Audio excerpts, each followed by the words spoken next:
Everybody good? All right, well, we're back at it, new week, and good practice, good energy today. Everybody showed up and went back to work. Obviously, spent Sunday going back and watching the Cincinnati game, and just as a staff watching it. Number one thing that stands out is our guys played extremely hard, really for 4 quarters. I felt like it was probably our most complete game from a effort standpoint, and from the beginning, really all the way through. Obviously, we didn't make the plays there in the 4th quarter that we needed to pull that off. But the guys played hard. The guys played with confidence. The guys played with belief, and really, I think showed a lot of grit and resilience. And we talk about resilience is about facing adversity and rebounding from it to come back stronger than ever. And I think obviously don't have to go through all the stuff we've been through for the last 5 weeks, but to go through all of that and maybe have one of our best performances of the year, I think that's something we definitely can hold on to and build from. And offensively, really proud of our offensive line. I mean, that was we knew going into it that was going to be one of the biggest challenges.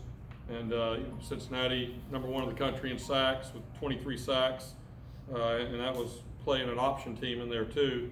But and then Brad went down early. Dustin Hall had to go in at center. So I mean, we had guys in a lot of different positions, and they did a really good job with no sacks against that front 7 who's giving everybody problems. And then also rushing the ball for 224 yards. I think that tied Arkansas for the most yards against Cincinnati this year, and we had 2 running backs available. So really proud of those guys up front. Hopefully we can build off of that first drive, something we had failed to do all year long, and really just kind of unorthodox. Decide we're going to take the ball at their place, and the guys went down and executed and scored there early. I thought that was big. Came back, got the interception on defense, then went down. Would love to get 7 points there instead of 3 points. But at the end of the day, there was about 3 minutes to go in the first quarter. We're up 10-0, and they'd had 1 play on offense, and that we knew we were going to have to kind of thread a very tight needle versus that team with the guys that we had out and kind of where we are. In the first half, I think we played to our strength pretty well. Time possession, we had the ball 20 minutes to their 10 minutes.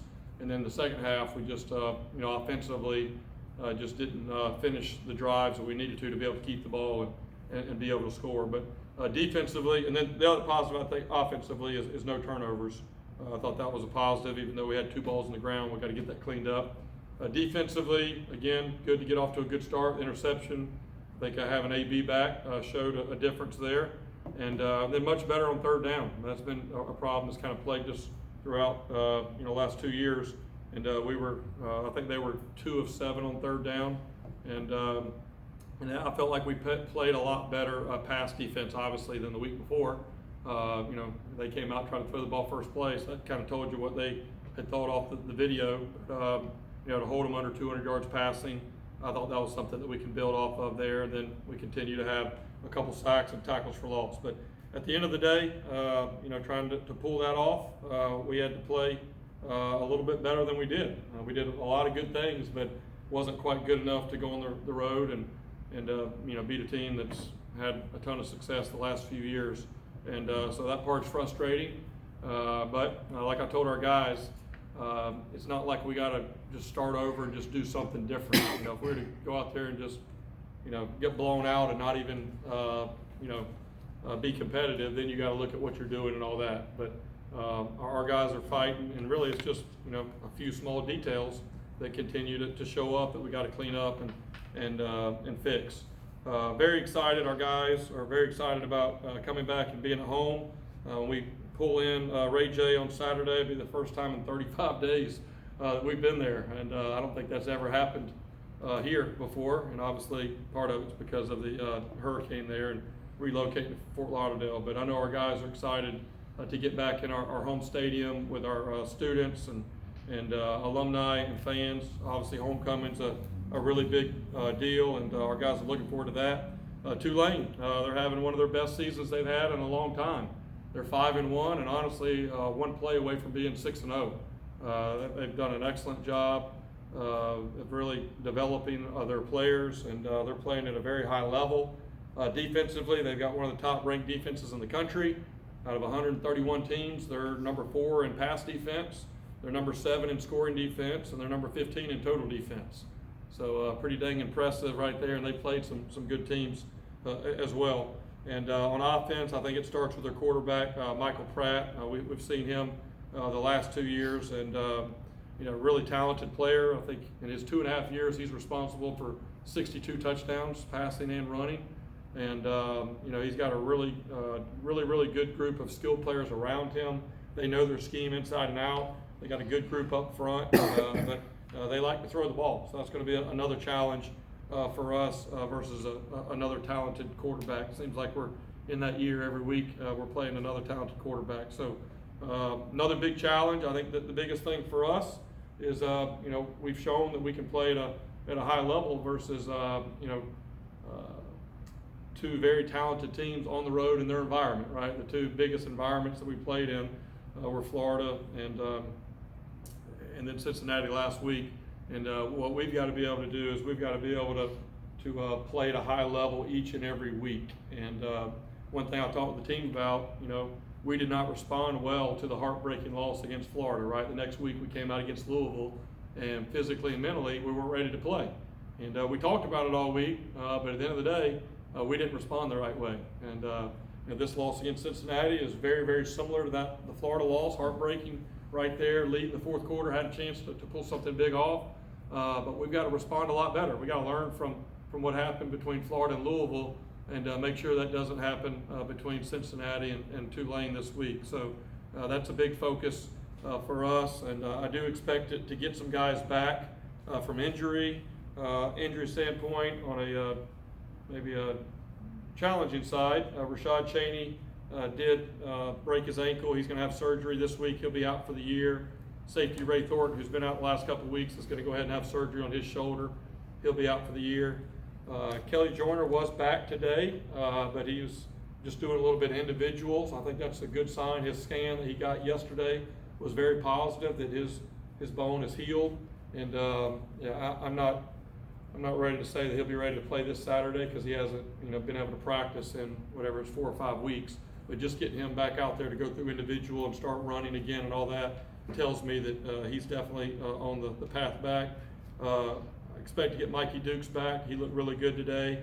And then, too early to tell. Some guys that practiced today that we'll see how they do the rest of the week is Yates, Mangum, Day-Day, and Brad Cecil. A little too early to tell on those guys, but hopefully we'll get several of those guys back. And then Greer will be out again this week. And really just want to say our thoughts and prayers are with Antonio Greer and his family. He lost his father.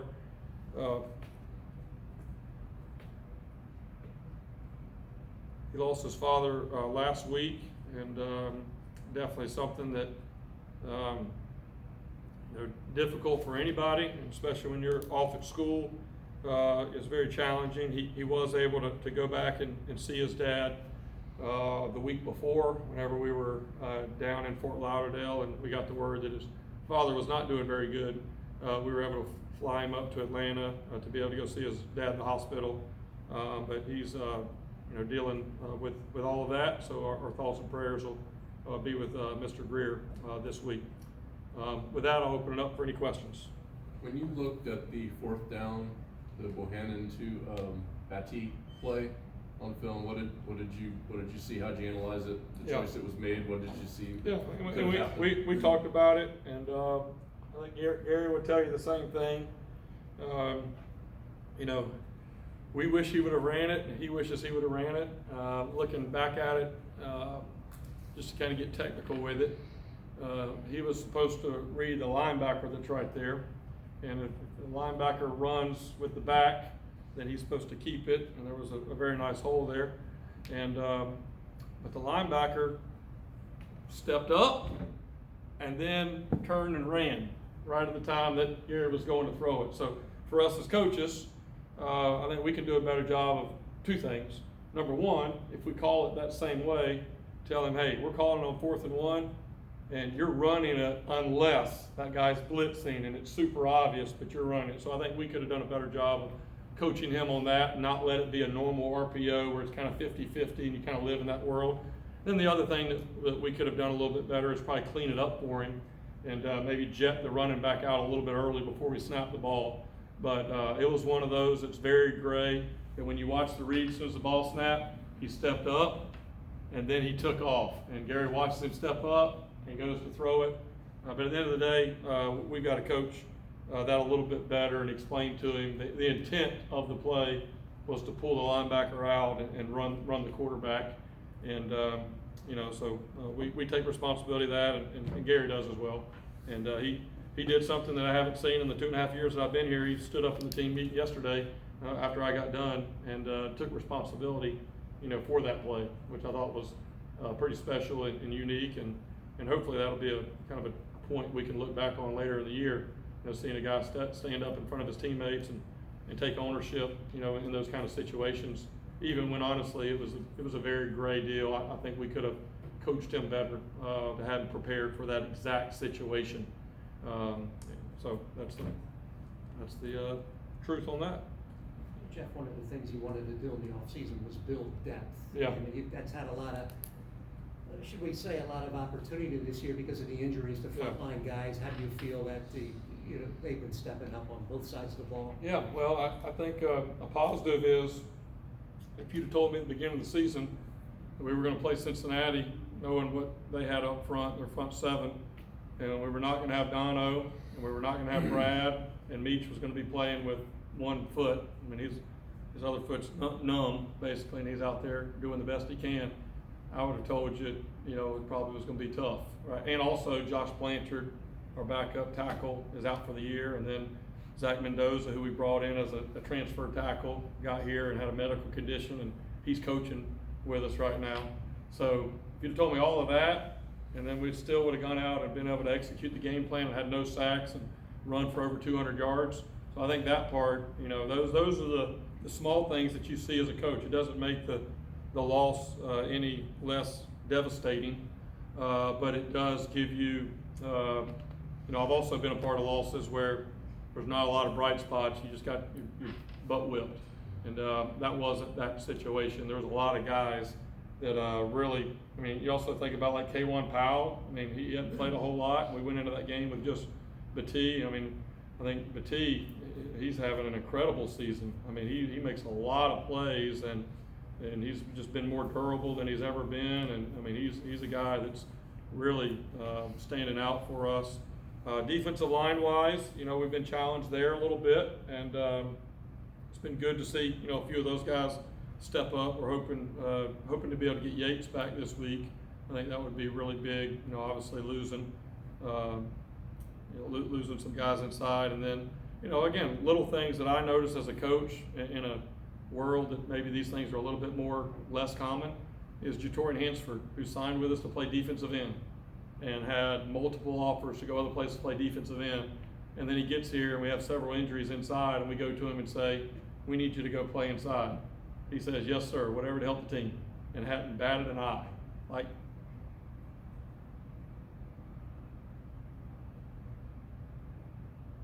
That's the stuff that gets me excited, honestly, because you don't have to go very far and see there's a lot of the other, right? And I'm gonna take my ball and go home, and I played my 4 games and this didn't work out. Well, man, these guys, obviously we haven't played as well as we want to play, and everybody in there is frustrated. But every time I show up in that team meeting and they're all there with an attitude and they're frustrated and with an attitude to show up and go back to work, that encourages me that the inside is much improved. Now ultimately it's just a few plays that we got to kind of get over that last hump. Speaking of defensive line, I thought I had tweeted just a couple plays before Chaney went out that he had been playing some really good ball, and Hansford, obviously Jason Vaughn has had a couple couple good plays here or there. Just if you look at that unit in terms of where they are this year, sack wise, they've already matched what they had a season ago.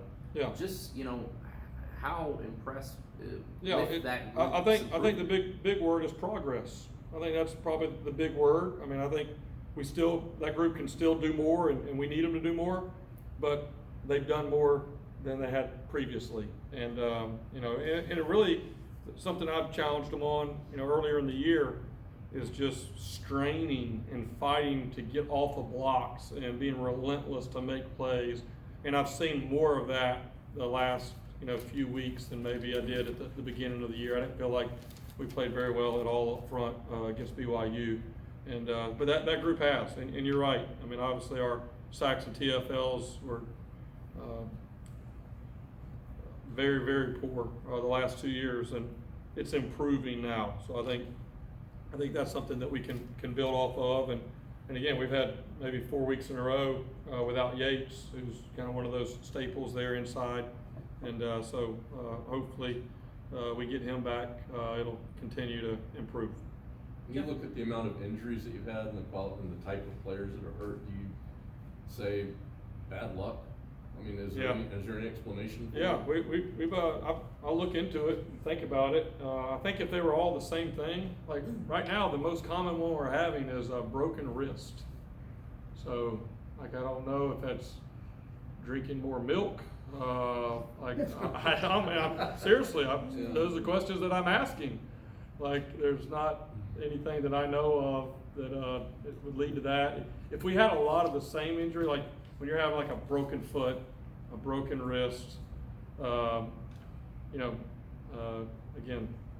Dono, like it's all been kind of different injuries. I think to me, when you have a team, sometimes you'll see teams that maybe have like 5 to 6 guys that tear hamstrings, or even 4 or 5 that tear an ACL. If you're having a lot of the same injury, then you kind of like, all right, what are we doing? What are we not doing? Need to kind of look into that. But honestly, I think we just had some bad luck, and I'm hoping and praying that that it's kind of the first half of the season. And what I told our guys is, hey, the way that we fought last week, all of a sudden we get some more guys back, then watch out, right? And that needs to kind of be our mindset and our attitude. And the guys that are out, they will want to get back. That's another thing you can kind of watch on the sidelines of practice, or like these guys want to get back and they want to help their team. A couple of those guys know they could have helped Saturday, and that hurts them. So, at the end of the day, right, the only thing we control is our attitude, and you can talk yourself down a dark hole real quick thinking about all the injuries and things that have happened, but at the same time, we got to respond the right way and be positive and control what we can control, and that's ultimately what we're trying to do. What is the net effect of that? And what I mean is, every football team has injuries. Yeah. And you don't want to make excuses, but the reality of it is you look at all these guys that are starting for you and they're not available week after week. I mean, how do you balance that? That's hard to answer because I'm usually someone that likes to tell the truth, and I think that's a good place to start. But also I'm very cautious because I don't, whenever my time is done here, I don't want people to be able to say that I used a bunch of excuses. I want to say, hey, this is what it is, and we moved forward, and we were positive in everything that we did. And so I tried to be careful in that, but you can't hide from the reality that it has an impact. And I think ultimately, if I think about some of our later years at Clemson, you could probably lose 10 guys off of one of those teams and nobody would notice. I mean, I had years where T. Higgins and Mike Williams were my backup receivers, and so somebody goes down, another first rounder goes in, and hopefully, we'll develop that over time. But I think kind of for where we are going into the season, we felt like if we had everybody, and you're never going to have just everybody, but if we have 95% of our guys, we felt really good about what we were going to be able to do, and we've probably been in that 75% range.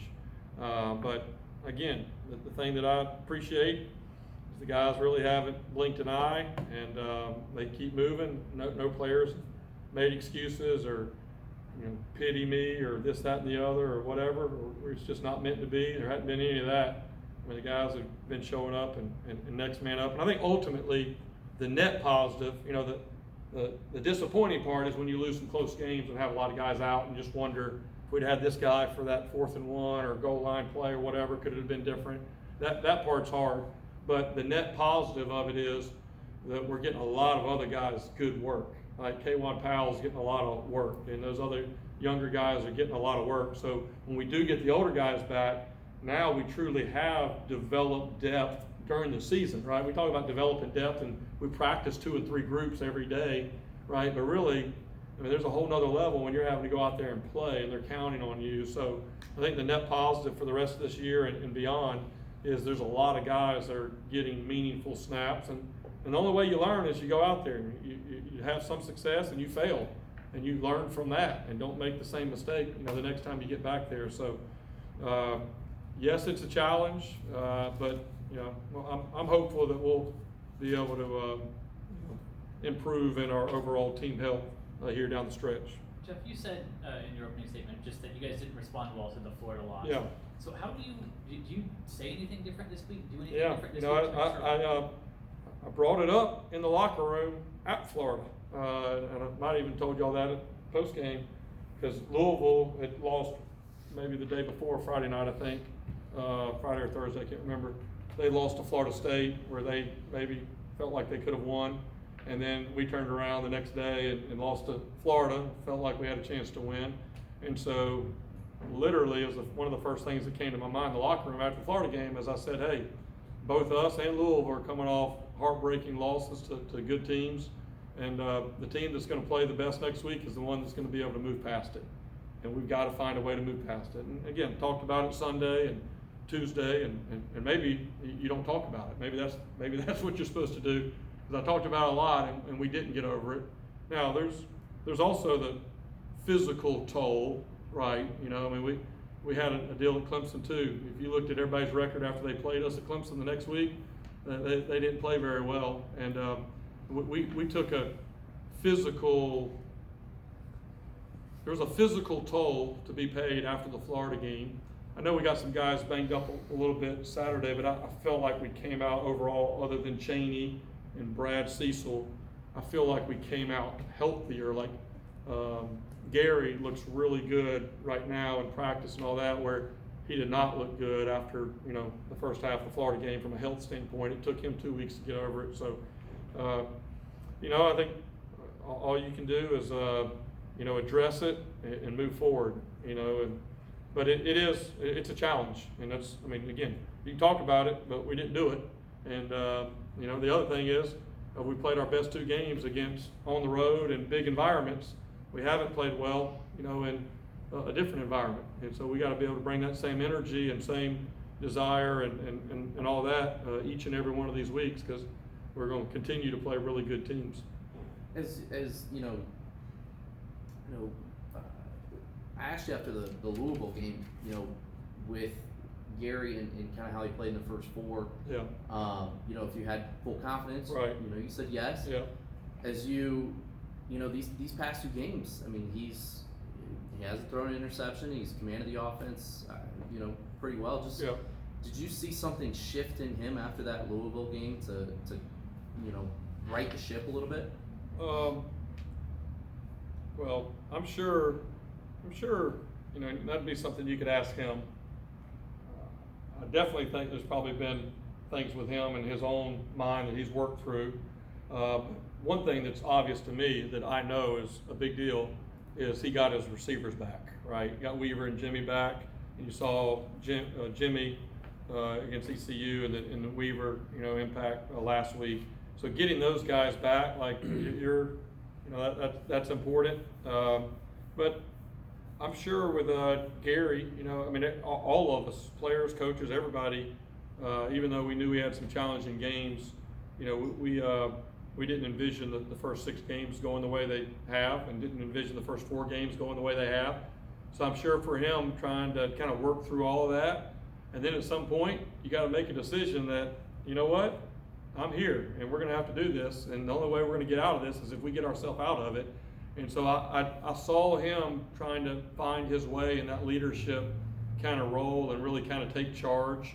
And then, again, I think just the reality of it is, he had a pretty bone bruise, whatever you want to call it, shoulder and all that stuff. He wasn't 100%, after the Florida game, but he wouldn't hardly let the trainer see him. He didn't hardly want to let anybody see anything because there wasn't any way he was not going to play. I mean, the trainers probably gave him an out at the halftime of the Florida game based on some things they saw, and he got up and left and went in the locker room and got in the offensive huddle and said, "Let's go." And that's obviously we're not going to let guys play if they're truly injured, but when you kind of get in that mode where you could go either way, you know, I'm pleased, but I wouldn't say that.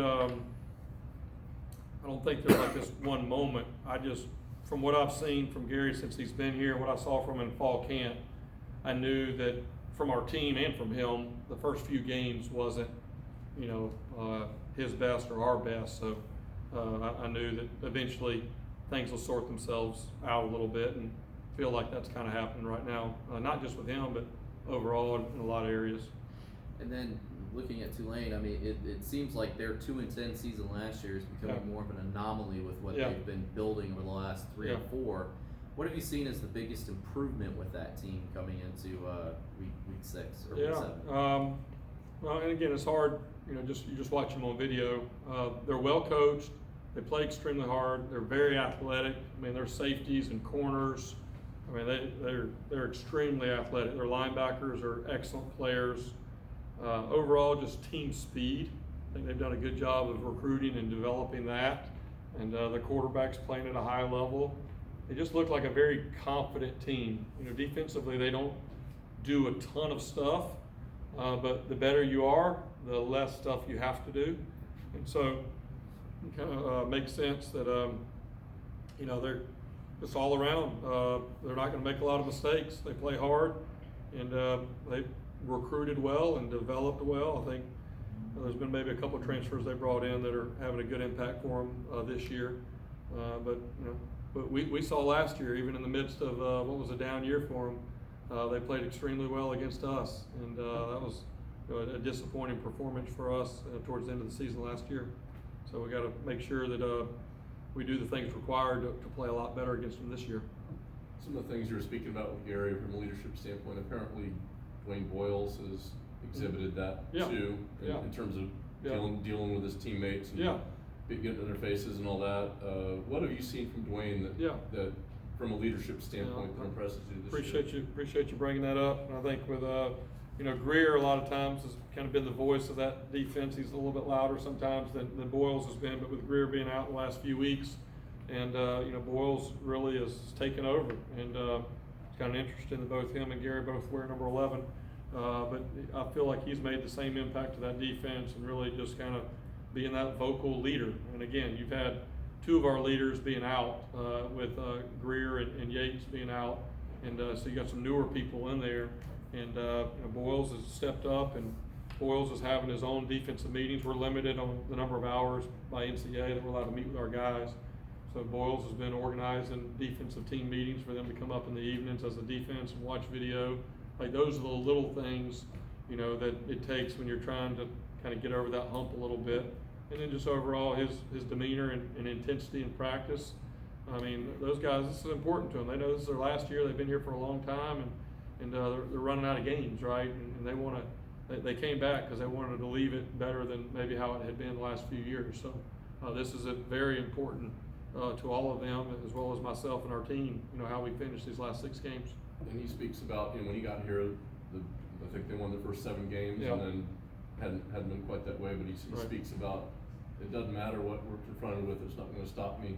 I mean, I know that's what you want from these players. So that attitude, is that what you're looking for? I think just the grit, resilience, and you know, we were hoping that was all behind us after last year, and that this was going to kind of be a different year. But we're kind of getting that 3rd PhD in adversity, facing adversity, and the grit, resilience, and all those things. And again, that's something, obviously we're all disappointed with where we are from a record standpoint, but what gives me confidence of how we're going to be able to finish this season is seeing the way that those guys have responded and continued to show up each and every week and try to take it up a notch. And you know, at the end of the day, as a coach, eventually, you know, like I said before, every storm's going to run out of rain. And I just feel like we're just that one win away from truly taking off. And you know, the frustration part is that, you know, we've been close there a couple of times and hadn't quite got it. But you know, we're gonna have some more opportunities here. At the end of the day, we played 6 games and got 6 games to go. And so that's what those guys know, and that's what they're working towards. Speaking of Tulane, Jeff, the guy that's been lining up next to him, Gordon, you spoke Yeah. very highly of him from the get-go in fall camp. Yeah. And he only continues to Yeah. fulfill what you expected from him. Yeah, we're really proud of DJ. He's made an impact, and again, especially with Greer going down, you know, and also, you know, Bino, Brian Norris is a guy that's played a lot of ball for us, and he went down for the season. And so for DJ to be able to step in and really, you know, play at a high level, I think the thing that I see with him is just side to side. I think we've always trying to get faster in our team speed side to side when people kind of get out on edges against us. And one thing you see about DJ is he's running down, he's making those plays. And I mean, sometimes they're going to have a scheme and, you know, okay, they got 8 yards, but let's make sure it's not 58 yards, right? And that's kind of where we are defensively is, you know, if we're playing 60 plays pretty solid, but it's those 10 big plays that have really become the difference, right? And so how do we narrow those down? And I think DJ's just overall speed sideline to sideline has helped us with that. And it's been good to watch him and Boyles be able to kind of work with each other, and it'll be great to eventually hopefully we'll get Greer back after the open date, and now we'll have 3 guys that we feel really strong about, you know, going into the last half of the season. All right, thank you. All right, thank y'all. Thanks, Coach.